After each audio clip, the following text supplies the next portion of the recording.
Well, welcome in. I'm John Rehagen with veteran.com. I'm with Andrew Arbogast. Is that correct? How I That's it. pronounced it? Yes, Yeah. excellent. And CEO and founder of Arbo Cheese Dip. If is that how I is that correct? Everything with Yeah. that is Arbos, excellent. man. Yeah. Um, Former veteran or a veteran, and I just kind of wanted to bring you in. Just to really talk about a wide range of things, kind of what you did in your military career, kind of what led you there, some of your experiences there, and then kind of your transition to civilian life and kind of different ways in which your military service and the things that you learned, the experiences that you gained really kind of laid the groundwork for where you're at today and in your future, right? So, first, I just want to kind of give it over to you and just um, tell me a little bit about kind of where you grew up, a little bit about your just the early days Yeah. and kind of what led you kind of to getting, what led you to the military. Absolutely. Well, John, this is interesting because yesterday my 10-year-old son out of nowhere said, Dad, why did you leave the military? And I was like, son, I just got off work. That's a deep question.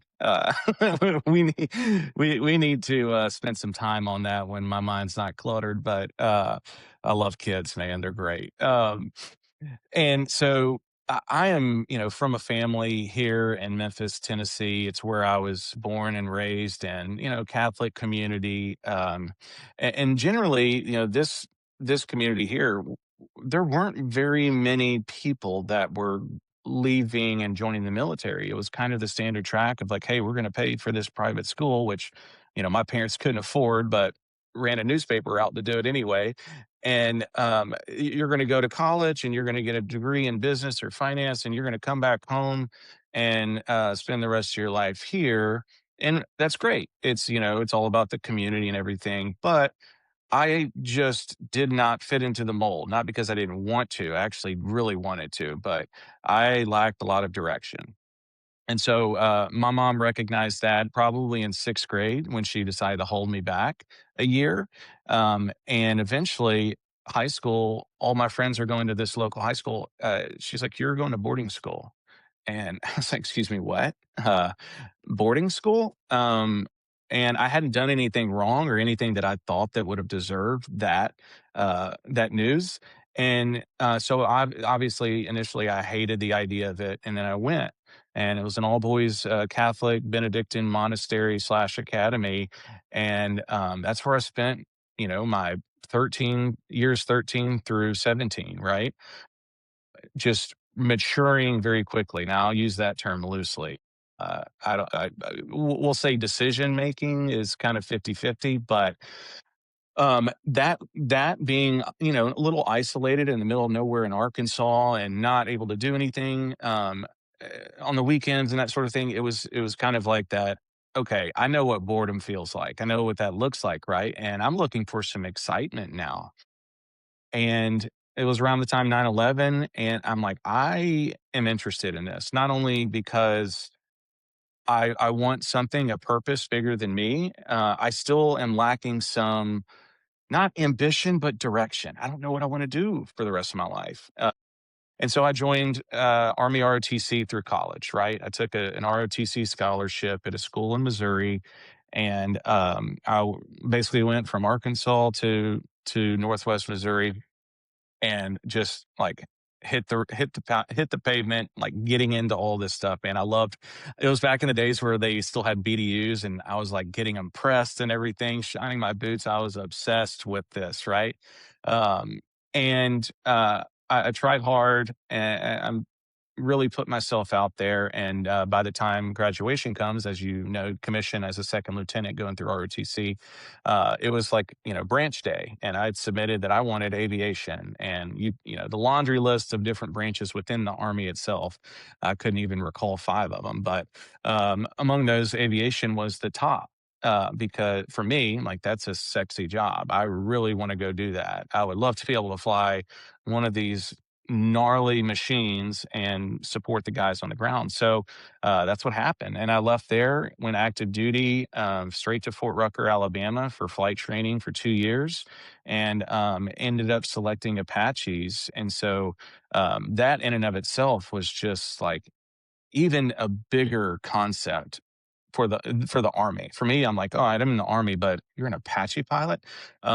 It was just kind of surreal, right? It was very difficult. The training, the intensity, the stress, just being in that cockpit stateside, it was just constant radio, digital text messages, backseaters yelling at me, weapon system, landing, hovering, don't hit these power lines, don't hit your wingman, all of this stuff really just created this, I don't want to say resilience, but maybe ability to manage task saturation, right? So that's chaos. That's army in a nutshell is task saturation. Do a million things at once. Don't ask why. Even if they don't make sense, you do it and you stay positive because that those are the little things that will show and will help you advance your career in the military if that's your destination. But I had a 6 year commitment. I had deployed to Iraq, came back, got married, then went straight into command at Fort Campbell. And at that point, I know I'm leaving for Afghanistan in 9 months. I've got 40 guys and gals underneath my command and 13 Apache helicopters, RCEs, 5 Shank Afghanistan. I have no idea what the hell I'm doing, John, but go do it. Right. And so that was even crazier than all the rest of it. But I come back home from that a little disturbed, right, from all the things, but I'm okay. And my wife and I decide we're like, hey, it's time to not settle down, but let's bring some littles into this life, right? And we were struggling with that a little bit, and so eventually it's like, "Hey, you're pregnant and it's twins." So that was a shocker because my wife is petite, 5'2", 100 pounds. How is she going to carry twins? And then boom, they come early, right? So it's like 27 weeks term. And they're born and they're in the hospital for hundreds of days. But if I was not in the military and I did not have Lieutenant Colonel Charlene Pig, who was the most sympathetic, empathetic person I could have had as my battalion commander at that time. I don't know what that would have been like because I spent every day at that hospital because that was my place of duty, according to her. So I will never forget that. It was the leadership that, you will go through good and bad, good and bad styles of leadership in the military, but you remember the ones that made the biggest impact on you. And she was one of them, right? So at that time, John, that was immediately, I'm like, I'm getting out. I have 2 years left. I'm going to ride this out in Savannah, Georgia. And I'm going to transition to something. And my last obligation was a recruiting command. And I remember I changed command 6 months prior to my active duty end date, right? So I had 6 months to basically reprogram, rewire, and to figure out what it is I wanted to do. I was going in a million different directions. I was like FBI, Secret Service, culinary school, corporate America, not starting my own business. That sounds insane. I would know what I was doing. That is off the table. I'm not going through those what are that Soldier for Life training program. I'm not going through those entrepreneur classes. Not for me. So I joined this thing called ACP, American Corporate Partners, right? They were just really starting to make a name for themselves. And that program itself was designed to assign a corporate leader with a transitioning service member or military spouse, right? And it could be active duty, you could be veteran, it doesn't matter. You can go through this program. So I signed up for it. I say that I would like to move back to Memphis. That's where my wife and I are from. That's where our roots are. Let's get back. So I requested Fortune 500 companies out of Memphis. Boom, I get picked for international paper. I've got a sales director there, Jerry Murphy, who I get paired up. Phenomenal guy, phenomenal guy. Basically, 5 months into this program of him mentoring me, teaching me how to resume write, interview, what business is about. He's like, I want you to come to Memphis and meet with all these leaders and do your thing. I'm like, oh, so I show up in like suit and tie, standing out like a sore thumb because no one wears a suit and tie in corporate America. Um, but maybe that did set me apart. I got some looks, but I had these great conversations. I go back to Savannah on Monday. I get a call. Um, Senior VP of Global Sourcing says, I'm going to offer you this. I want you to stay in Savannah, Georgia, work there at the International Paper, the mill there, get some field experience. Then we're going to move you around and eventually bring you back to Memphis in a corporate leadership role. So it was just, as I was transitioning out, the common theme was don't expect to get paid in the civilian sector what you got paid in the military during that transition. And I was like ready to take a 25-30% pay cut gladly because I knew I was going to get a job. Well, he comes over like 25-30%, and I didn't even have to ask, right? And so I'm just appalled, like not appalled, obviously, but I'm like, this is crazy. So that was great. I went to the mill and I loved it because the paper mill, if you're not familiar, it's, every minute, every second, there's dollars, right? It's like if a machine goes down, you're losing tens, hundreds of thousands, maybe millions, depending on how long that thing is down. And so I was in purchasing, which meant if there was a part or a service that was urgent, I was able to like overnight, same day fly in things, and it was just like bullets flying, man. It reminded me of the military in a way that I felt like I was serving others in that purchasing role. I loved being able to save the day, right? To solve someone's problem, bring in a part or a widget and make their lives easier and feel appreciated for that. And so I loved it. At that point, I needed to get back home, right? I needed to move back to Memphis a year into this. And my wife and I were like, we're feeling the tug. The kids are little. We need support, and we just want to go home. So they brought me home and into a buyer role in corporate America. It was great for the first year, and then year three comes, and it's like I remember sitting in that cubicle and like staring at the dull gray fabric wall with nothing on it and just questioning myself like what are you doing, right? I don't want to be in a cockpit anymore. That wasn't what I necessarily missed, but I was like, I'm 35. You're telling me this is it? I ride these cubicles, eventually get a window desk for the next 20-30 years and maybe be able to afford a second home or lake house, and like that's it. And now, some people would be glad or happy or content. That's what I lacked, was contentment. And so um, during COVID, that's what really caused this whole entrepreneurship thing. The the where am I going in life? And I'm not happy. I'm not fulfilled, even though I've got this beautiful, healthy family. Um, and I mentioned culinary school a second ago. Uh, I love cooking. My dad had this cheese dip recipe. And so I'm like, I'm going to figure out how to make that in bulk. I'm gonna learn how to like make big pots of it, put it in a tub, seal it, and sell it to local grocery stores. Um, and as soon as the idea came into my head, it wasn't until the next day, John, like I started an LLC, right? So when it's the scariest, for me, it's not scary. For me, it was more scary not doing that, not knowing what the future would hold if I didn't take a risk or didn't demonstrate to my kids. I'm sitting there telling them like, "Hey, you can be whatever you want in life." If I wasn't willing to walk that walk, I'm a fraud. So I go headfirst into this, and I can't tell you how much fun that first year, that second year was. of being in a kitchen, cooking in my house, making it large scale, or not large scale, what I thought was large scale. I was like by the gallon, right? And putting this stuff in tubs and selling it to grocery stores.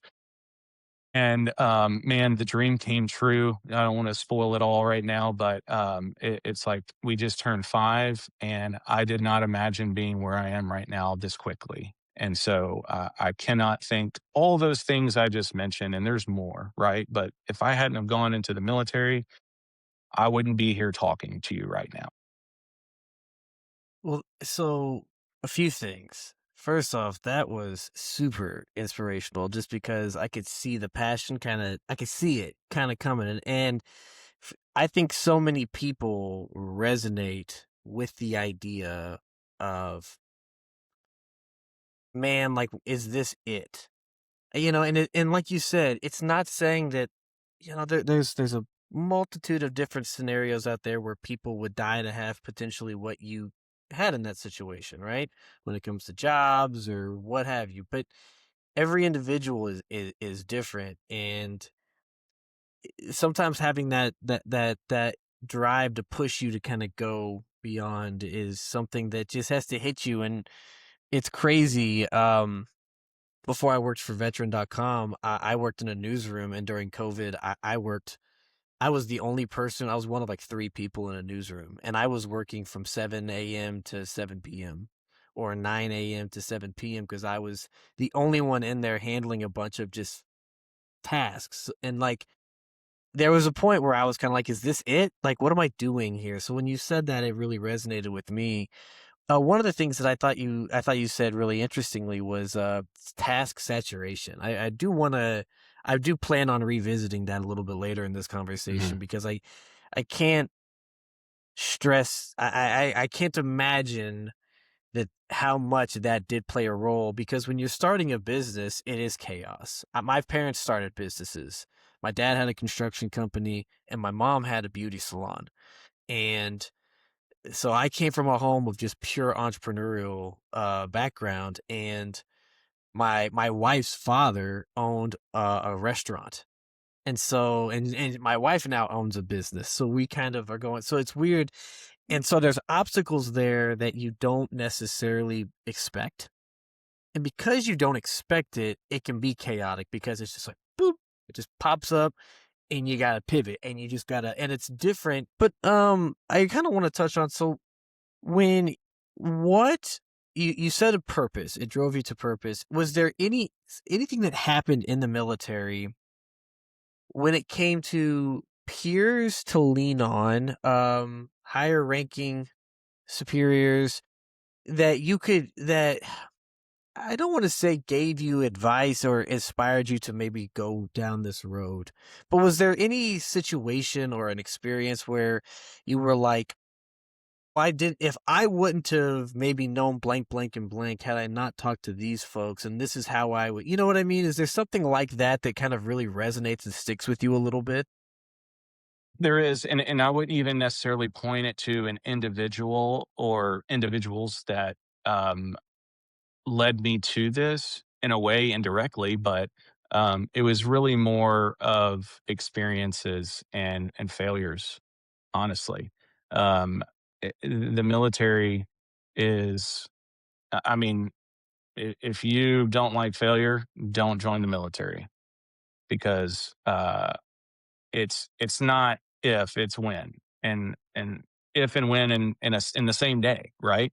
Um, how many times, the high risk job of what we do, and it's like if you make a mistake, it could be deadly, right? It could be career ending. I didn't care about my career per se, in the sense that I'm like, ooh, if I don't um do this exactly, I'm not going to get, I did not care about getting, necessarily promoted or this job or whatever.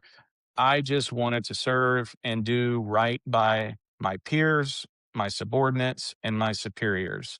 And oftentimes I shielded my company from things that I didn't believe necessarily were important or of value, right? Now you can only push that envelope so far, right? But I think overall, I had some appreciation of I was a person and not a robot and not a just a enforcer, or I'm just going to reissue this order because it came down from the top, right? I love people, man, and that is the root and foundation of everything of what that makes us successful. Um, but it was the failures, it was the incidents, that led to some moral guilt, or I would say loss of confidence in myself. Right? I don't feel like I left the military on strong terms, personally. Right? I didn't necessarily leave with a chip on my shoulder. I left with baggage, and that baggage could have been a little bit of trauma, but mostly it was lessons learned that I did not feel like I was going to recover from those personally, mentally, for the rest of my life. Right. And so I'm like, I'm just going to forget it, and I'm going to go corporate, and I will be able to start over. I'll start over. I can start fresh and make a new name for myself. And that old identity that I had is gone because no one knows me over here now. So I would say it was the experiences more than, an individual. At what point did at what point kind of during your in your mind you're like, okay, I am going to transition and I'm going to separate from the military.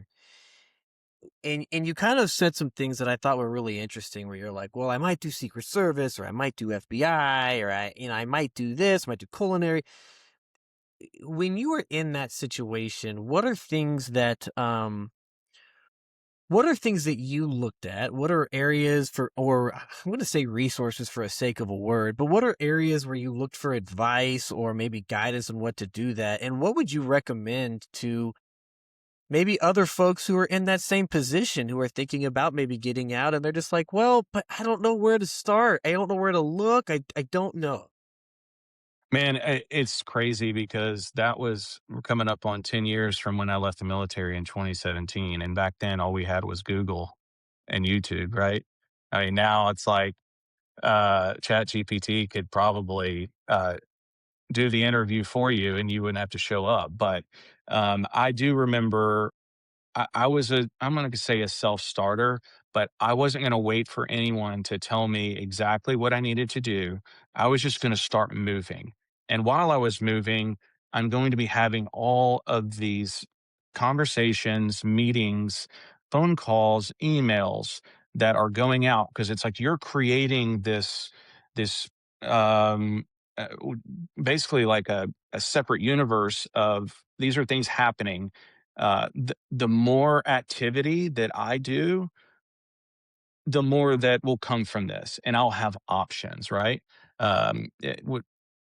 Activity equals um, progress, right? So I'm just blasting things, and I don't even know, honestly, John, if I truly wanted to do it, or if I'm falling back into that trap of, man, that Apache looks cool.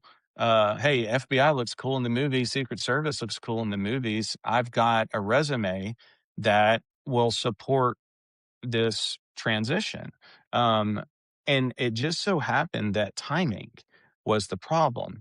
Um, and after researching, FBI's website and all the gov websites, I'm talking to my buddies that I'll say my predecessors that went off and are doing the FBI things. I'm having phone call. That's the thing. It's like if you don't network, you are just your limits severely.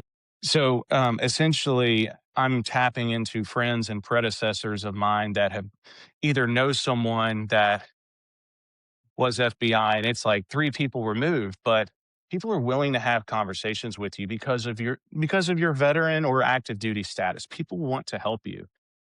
And so I just remember I talked to every single person that I could. They gave me the good, the bad, the ugly of, I talked to Secret Service guys, I talked to FBI guys, and the biggest concern there was time. It was I'm 6 months out from leaving the military. I don't have, I'm not on retirement. So there's no money coming in. And this process could have been a year to potentially 18 months to begin. So that's where I started looking at more closely, focusing more closely on the corporate side because that would have been instantaneous. And so, although I had these feelers out there, I'm going through the application process with the government, three-letter agencies. I land the job with corporate America. So at that point, I'm like, you know what? This makes more sense for me and my family because the reason I'm getting out of the military was I want to be home and with my kids. I want to be a father and a husband, and I haven't been present for the last 6 years. Why would I go trade that in for something potentially even the same or worse by joining one of the other agencies? So it made sense. More money with corporate and more stability, if you will. So, were there any and you kind of talked about networking and things like that, and you mentioned the I think the corporate partnership program. Was there, I guess, did you utilize any programs? Did you utilize any programs that were specifically geared towards or available to active duty or veteran service, or active duty service members or veterans in this process of getting into the corporate space, or even when you decided to start your own business? That's a man, I'm trying to jog my memory here, on the transition piece because obviously the active duty is gonna put you through the mandatory 2 weeks, if it's still the same thing, SFLP, Soldier for Life Transition Program. You're gonna get your basic stuff. They do educate you on those VA or veteran-related resources that are at your fingertips, and, I do remember there being some options. There were several options for, hey, if you want to go start a business, like I do remember there being things. I don't remember exactly what they were because I was like, ignore that. I'm gonna do everything else. But I had my GI Bill still, right? I could have used that for something. And so I started looking into master's programs and I was like, reaching out because maybe I want to do grad school instead of college, or I'm sorry, grad school instead of going straight into corporate America. I mean, it's like I had time but I also had so many options because of those resources available, whether it be GI Bill and what was the thing earlier we were talking about? Was it VRE or Yes, VRE, vocational yes. rehab? Yes, that one would have been stellar. I was like, and I remember it could have been, advanced. I think it was advanced schooling, using VRE instead of your GI Bill. Um, I do remember having all these things, and I'm like, "All right, Imma do that." But I also need to go to the VA and file my claims too, to make sure that's taken care of, and I'm not trying to do it after I leave active duty. And so I probably even though I had 6 months of I was fortunate, man. I was very, very, very fortunate to have 6 months to work on myself, my career, and that transition because I know not everyone gets that. Some have, 30 days or less, and even those 30 days or less, they're like, "You better report to PT still," like, man, I think I just I don't know, call it the rank privilege or what, but, um and so there were so many robust things. I'm like, I can't do them all. You can't do all of them, but at least get familiarized with as much as you can so that you can fall back on one once that timing or decision point is. And there were I also want to add too that like the ACP, American Corporate Partners, there was hiring our heroes, hire heroes. Georgia Tech had a Lean Six Sigma black belt program. I mean, all of these things I was applying to, man. I was getting all of them. I was getting all of them. It wasn't like, oh, they offer this. It was like, no, sign up and you're in, right? And you may not be in this 2 week cohort, but you're going to be in the next one. And so that experience in of itself really exposed me to I'm grateful for the resources that are available to veterans. I think it just continues to get better and better and better. I'm jealous. I'm like, man, you guys got more stuff than I had, but the same people that came 10 years before me would say the same about me. So I'm just so grateful that Well, well, we're able to share all of it. it's interesting, right? Because heck, I want to say it was 2021. I'm not positive, but used to VRE, I believe, used to pull from your same entitlement for GI Bill, but now I Oh, think those are separate. So now I separate. think you can do VRE and it won't affect your GI Bill entitlement, which is That's it. kind of is kind of nuts because you can get education and kind of workforce prep as well. Now I will say VRE, a lot of times that VRE, I think I'm almost positive is primarily for folks with a disability rating, not positive, but is that the case? That is, and I don't remember what the minimum percentage was. I don't think it's 100. I think it was at a minimum 10 or 30, don't quote me on that, but I was going through that VA, claim process, and with some of the stuff that I had, it's like I already knew. I mean, I'm deaf in my right ear and have hearing aids, so I already knew I was going to at least get 10%. So I'm like, all right, well, I can count on that. But it just ended up, all the things you put in, and I don't. I really think every single. I don't care what MOS you are, but it's like if you don't take your medical records that are available to you and bring them to a, VOSB, or not VOSB, but the Veteran Service Office, yeah, Officers, VSOs. Yep, VSO. Yep. VSOs. I was halfway there, but if you don't do that, it's like you're throwing that away. That's an entitlement. Like you earned that. It's available by the government, and if it's in your medical records and you claim that, it's so simple that there's two. I think it's two things. People prioritize their command through their full term or transition instead of themselves, or they don't have the time to do it, or they make reasons to not do it. But I'm like, this is going to last you for the rest of your life. You better spend a day, a week, a month, whatever it is, to take care of this. Because if you let that 1 year post active duty time pass, good luck. It's like you've got 1 year to bring your record, maybe two. Again, I'm a little rusty on all of it, John, but Yeah. 1 to 2 years is you're still considered like this is service connected versus, well, hey, how do we know that you didn't Yep. develop plantar fasciitis at your new gig or whatever?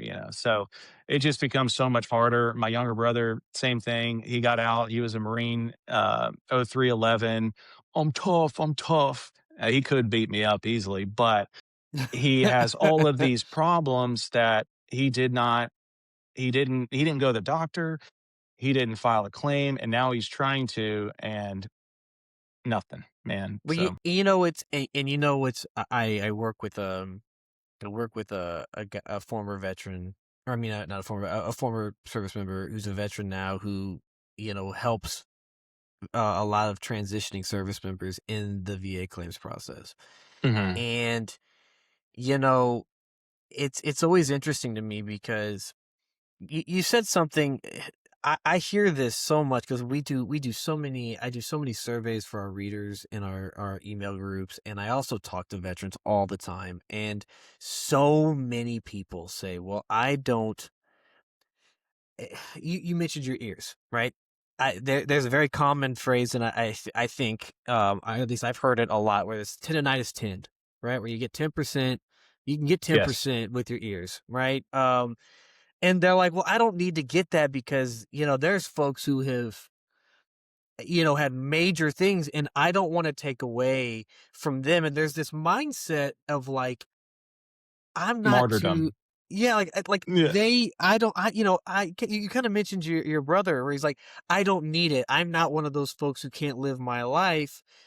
But I would say, the way that you said it, I thought was very, very nicely put was that like, it's gonna be with you the rest of your life. And right now in your 30s or 40s, maybe that slight hearing loss, you know, it's you can get by with your everyday life. But what happens when you're 60? What happens when you're 70 and it's there or it's worsened? And not only, I mean, this is I hate saying it this way because sometimes it sounds disingenuous, but that money is tax free that comes to you if you get that.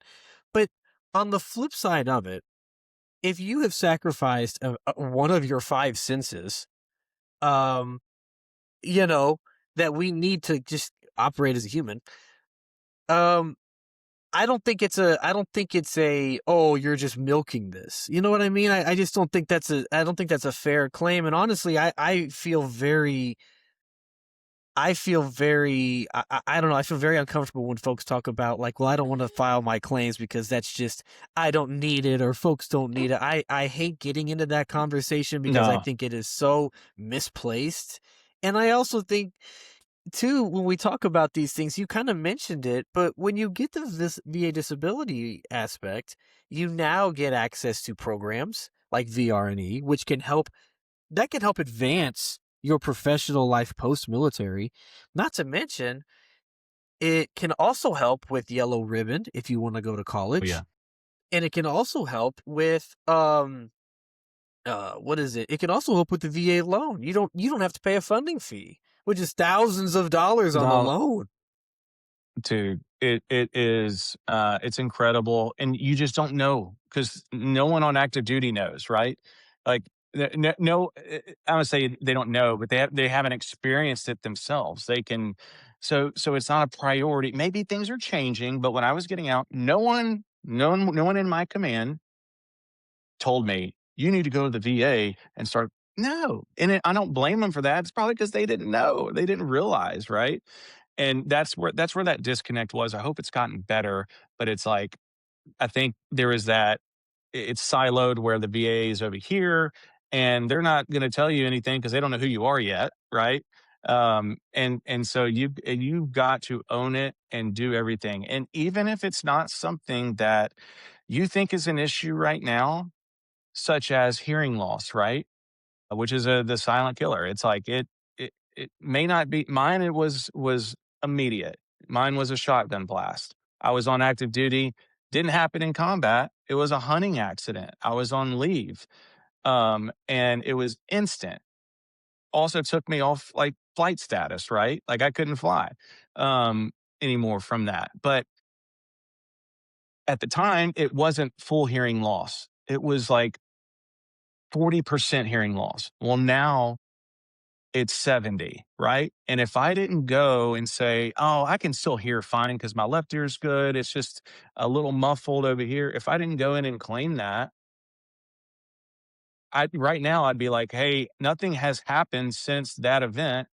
Now it's down to 70. My other ear still perfect hearing." So it's just like you don't know. You cannot just expect that things are going to be the same as they are mentally and physically on day one of or day one of your civilian transition to, when you turn 50, 60, and you're going to wish you would have done something.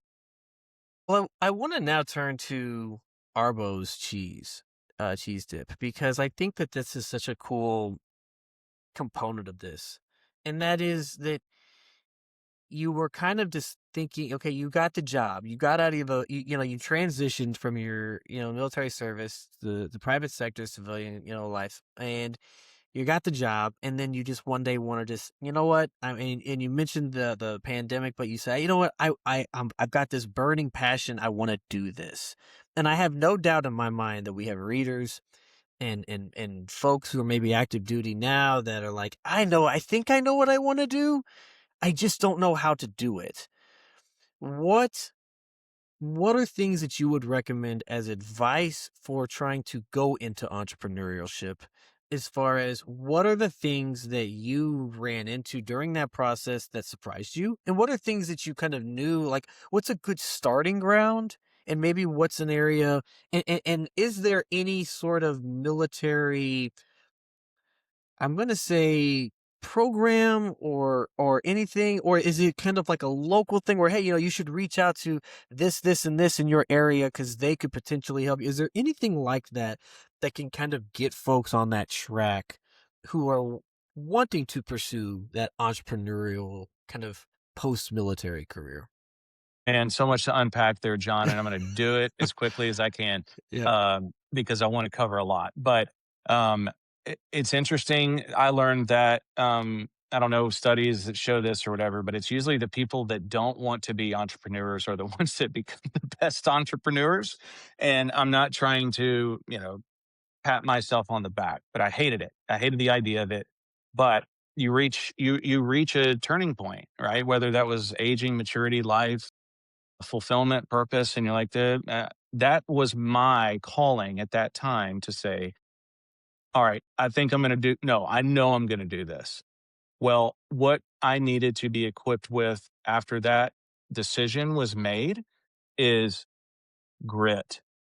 And I mean, like, you have to obsess over it.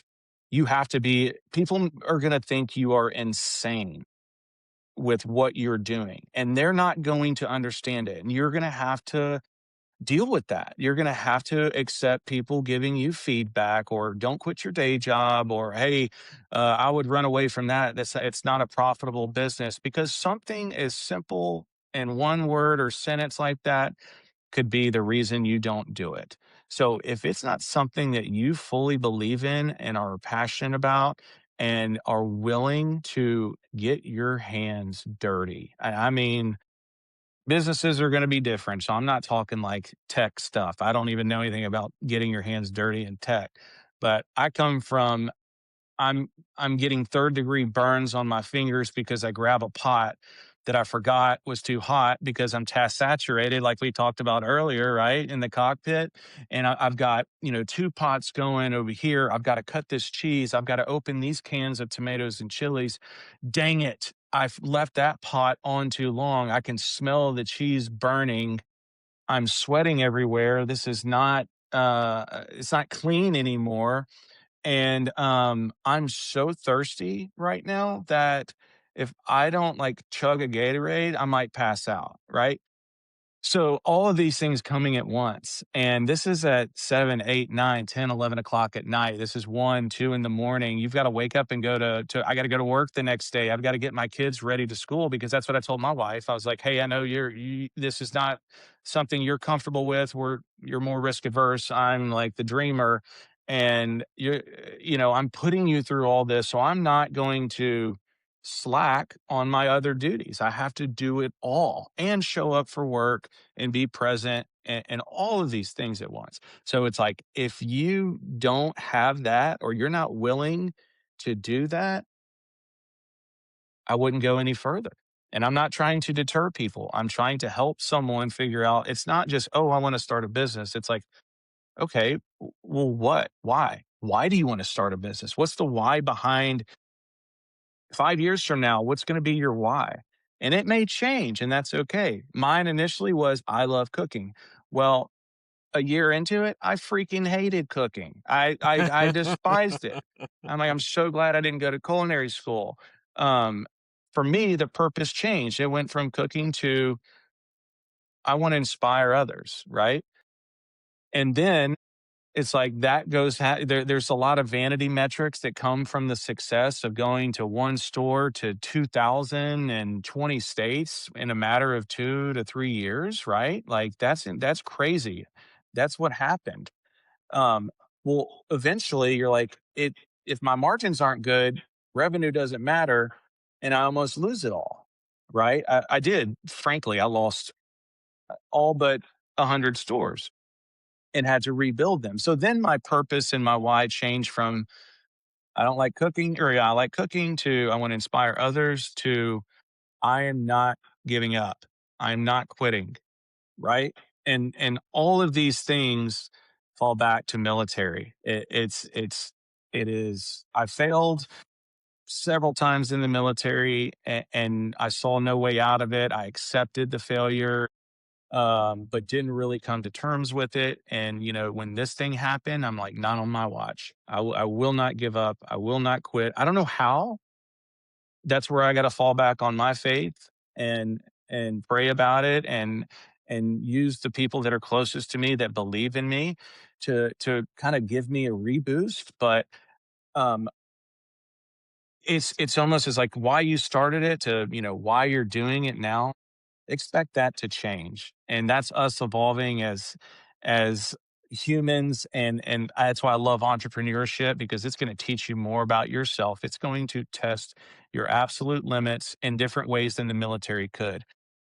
I thought because I flew Apache helicopters in combat that I would be able to do this like that.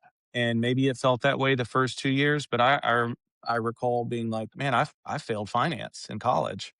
And now here's the finance part of it. It's no longer working financially. What are you gonna do?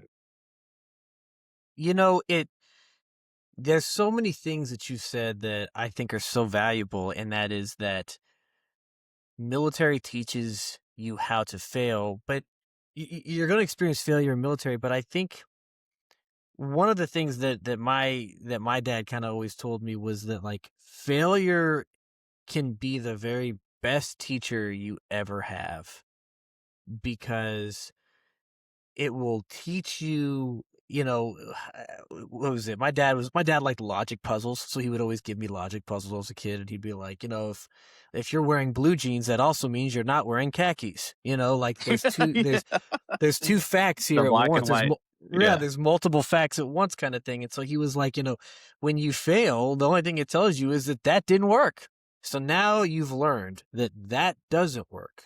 So you can do other things. And I feel like when I'm hearing you talk, I feel like I'm hearing that in a way. Would that be an accurate portrayal of like when you're in the military, you just you're taught how to handle when things don't go right so that you can quickly kind of handle adversity and pivot in an effective way. And I don't want to put words in your mouth, but it sounds like that's kind of what it is. Is that, I mean, I guess my thing is that what you would use to tell veterans? Like, this is why you actually are perfect to try. Like, don't doubt yourself.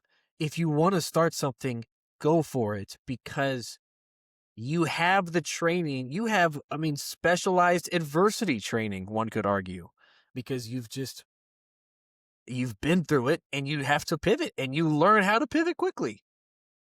You nailed it. You nailed it. And with what we go through in the military, it in combat or in those scenarios where you're like, "This doesn't feel right."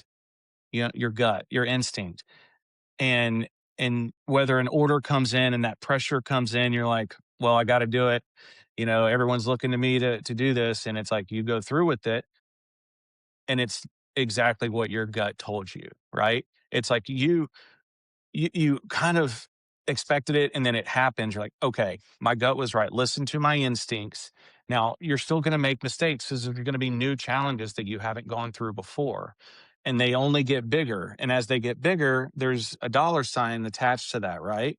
It's like the more you scale, the more risk it is, because a dollar turns to 1,000 to a 10, and before you know it, you're like, "Oh, I don't have $100,000 in savings to, pull out for this one mistake that I made."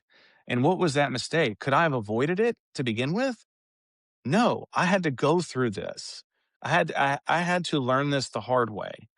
And it's as simple as, in my scope of work, it's like I thought getting into as many grocery stores in as many states as possible was the answer to what I was trying to achieve of being a national brand one day.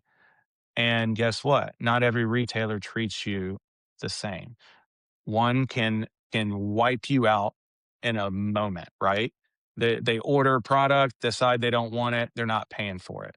That could be $1,000, that could be $100,000, right? And so after you go through those things, you start to realize these are the questions I need to ask the next time a retailer approaches me or I approach a retailer, because I went through that and I see in the contract that you have something similar. Let's talk about that. And if I don't feel comfortable, I'm running the other way. And that's what I went from, like, partnering or selling my product to anyone that said yes or gave me an opportunity, and I treated them like royalty, even though the treatment wasn't reciprocated. But now I'm telling retail, "Sorry, this is not a good partnership for me because of this. Would love to work with you otherwise if that changes, but I'm going to move on. That powerful transition is it's prideful because you're like, "Man, I'm really growing and learning, and I'm not gonna make the same mistake." And, are there gonna be more? Yes, absolutely. Like, there is no finish line for this for me, right? I'm gonna go until I know it's no longer the right time, it's time for me to hang it up, whether that's sell or whatever. But I love not having that finish line because it's like, keep going, just keep going, and you'll know when the time is right for a change. And Mm, there's mm. oh yeah, Oh, no, well, I think it's so I kinda I wanna make sure I don't take too much of your time up, so I don't wanna, go on too much longer because I know we all have things we need to get you to. I don't wanna keep you from this just to do this interview, but I will say that what are things I kinda like to wrap up things because I think you have given such great stuff that I think is really valuable to our readers, and our viewers. I wanna ask I always ask this kind of, I guess, fun question more or less. It's a little bit of yeah. a whatever, which, and that is like, what is a moment? What's an do you have a specific memory when you were serving that you will just maybe it was you and the guys when you were stationed somewhere or when you were, on out in Afghanistan or in Iraq or is there a certain memory that you sticks with you from your time serving where you're like, "Man, I will always remember that. That was a wild time." Like, you will just never forget it. Memory will never lose you. You will stay with it. What was one of those moments? I always love sharing those moments because those are fun times. That there are so many, and they come from each assignment, each duty station, different soldiers. There's some I can't talk about because they would be I appropriate. hear that all the time too, for the record. I hear that all the time. So like, Yeah, well, I'll give you the clean ones. yeah, but, I remember flying in Afghanistan with Rob and Cody and Chad and Josh and Jeremy, and we would just cut it up in the cockpit. Like, we would back and forth we would not just the jokes, but we would just, like, hammer into each other, and it was one of those times where it's like, "Okay, I'm the captain, the commander," but I would stoop down to their level and start just, uh, just throw poking fun, right? And, I do remember, for whatever reason, there's this song stuck in my head, and it was, Ray Charles's, Georgia? Yeah. So I would, before every mission, it's like I'd hit the ICS button, which would be constant, uh, audio, right? I'd pull my iPhone up, iTunes, and I'd play that song and just blasted over the radio between our the other helicopter, and they would just it got old for them, but that was my moment of like, I don't know, made me feel like I was at home, we were having fun, I was like faking morale in a way, or maybe it was real morale. And those times in the cockpit, uh, I'll just never forget, and it's like, I wish I could have a reunion of all of these guys because, man, I tell you, the laughter, the tears, all of it would just be so fulfilling and so rewarding, and, man, it's something I dream about, but, maybe I gotta take some action on it, so, um, but hey, John, I did not mention the resources available for entrepreneurs, for Yes, yes, oh, veterans. yes, Can oh, I yes, can I yeah, do let's that real quick? hit it, Okay. yes, please, yes, absolutely. So, uh, when it came time for me, starting the entrepreneurial thing, in my mind, I'm like, you know what? There's veteran resources out there. I'm going to start figuring out what are available. I found this thing called Bunker Labs. And then Bunker Labs eventually was acquired by Syracuse IVMF, Institute for Veterans and Military Families, probably the best and broadest program out there for military spouses and veterans for advanced education, entrepreneurship, resources, finance. I mean, it is everything. It's the one stop shop, in my opinion. And so that was who I partnered with early on. You had people that just poured into you. And these are other veterans that want nothing in return. They want to see you succeed. That is their only ask. and you can have a direct competitor in your industry who's a veteran, and he's going to give you everything. That's who we are. And that's why I've never felt alone in this. That's why I've always felt safe. I've felt um, that I'd mitigated all of the risks because I know not just one, but 10, dozen, 100 veteran entrepreneurs out there that have the ability to help me, whether it be financially, experience. No one is going to let me fail. And that is how I go to sleep at night. And it was great. I feel like I could talk to you for hours, obviously, Oh, but dude. but this is stuff that I think is super insightful. I'd love to at some point be able to interview you again, and especially if we ever have. I'm trying to work on getting some roundtables going. I'd love to be able to have a virtual roundtable or something along those lines because I just think that these types of stories and this type of conversation is what folks who are thinking about getting out need to hear, or folks who've just gotten out and in your position, hey, I got to get out and keep the money coming in. And we didn't even get to talk, and we didn't even touch on one thing that I focus a lot on with the military wallet more so than veteran.com is um is when I do stuff for them, is that we don't talk a lot about the difference in pay, because the private sector and the military, pay is different, but but it's funny math because you get your BAH, you get your BAS, and that's tax free, and that's just different. And I don't think that a lot of folks realize sometimes when they're like, I've ran into that a lot of times with folks where they're like, yeah, I took a job leaving the military. I was making $58,000 a year. I took a job for 70,000 thinking, "Ah, man, I made more money," but I didn't take into consideration that my BAH and my BAS actually put me well over like 80 or 90, 85, 90, $1,000 that I was making, but I didn't have to report it on my income. I didn't have to report that because it was all tax advantaged. And so I came out and I realized, ooh, that 70,000 doesn't go as far as that 58 in the military did. And so it's always interesting to I always think that's a very interesting dynamic to talk about. And I know you mentioned that a little bit. So it's, It it's, it's it can be an easy mistake or an easy oversight, John, because, I mean, I'm 10 years in the military as a captain. I did all this research. I was so prepared, and guess what? I forgot about TRICARE.